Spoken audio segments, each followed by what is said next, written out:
लोकसभा चुनावों को लेकर बीजेपी का केंद्रीय नेतृत्व राजस्थान में पहले चरण में 18 सीटों पर प्रत्याशी घोषित कर सकता है। इन सीटों पर प्रत्याशियों के नामों का पैनल तैयार किया जा रहा है। ये वे सीटें हैं जिन पर बीजेपी खुद को हर लिहाज से सेफ मानकर चल रही है। ऐसे में पहले चरण में इन 18 सीटों या इनमें से कुछ सीटों पर बीजेपी प्रत्याशी घोषित कर सकती है। सर्वे रिपोर्ट और परफॉर्मेंस के आधार पर प्रदेश बीजेपी इन सीटों पर पैनल तैयार कर रही है, जिसे केंद्रीय चुनाव समिति के समक्ष रखा जाएगा। तो वहीं 7 सीटें ऐसी है जिसे बीजेपी आसान नहीं मान रही है। इन सीटों पर चेहरा बदलना लगभग तय हो चुका है। इनके अलावा 8 ऐसी लोकसभा सीटें और हैं जिन पर भी बीजेपी नया प्रत्याशी उतार सकती है। विधानसभा चुनावों की तर्ज पर ही बीजेपी ने प्रदेश की 25 लोकसभा सीटों को भी ए और बी कैटेगरी में बांटा है। ए कैटेगरी में उन सीटों को शामिल किया गया है जिन सीटों को हर तरह से सेफ माना जा रहा है।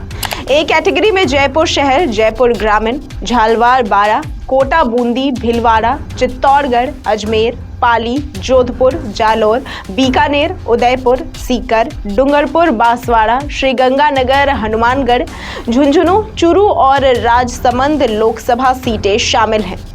वहीं बी कैटेगरी में करौली, धौलपुर, दौसा, भरतपुर, टोंक, सवाई माधोपुर, बाड़मेर, अलवर और नागौर लोकसभा सीटों को रखा गया है। 2019 के चुनावों में बीजेपी ने नागौर सीट को आरएलपी के लिए छोड़ दिया था, लेकिन इस बार बीजेपी 25 सीटों पर ही प्रत्याशी उतारेगी। बीजेपी इस बार 25 लोकसभा सीटों में से 15 पर प्रत्याशी बदल सकती है। इन 15 में से 6 सीटें वो हैं जिनके सांसदों को बीजेपी ने विधानसभा चुनाव लड़ाया था। इनमें दिया कुमारी, कर्नल राज्यवर्धन सिंह राठौर और बाबा बालकनाथ विधायक बन चुके हैं। ऐसे में राजसमंद, जयपुर ग्रामीण और अलवर लोकसभा सीट पर नया प्रत्याशी उतारा जाएगा।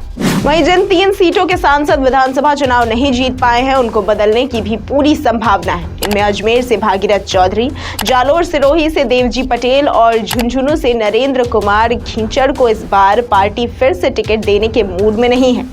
इसके अलावा जयपुर शहर, टोंक, सवाई माधोपुर, दौसा, करौली, शैलपुर, उदयपुर, डूंगरपुर, बांसवाड़ा, श्रीगंगानगर और भीलवाड़ा लोकसभा सीट पर भी पार्टी नया प्रत्याशी उतार सकती है। वहीं नागौर सीट पर भी भाजपा इस बार अपना प्रत्याशी उतारेगी। पहले ये सीट आरएलपी से गठबंधन में छोड़ दी थी। ऐसी ही तमाम खबरों और जानकारियों के लिए देखते रहें पंचतत्व।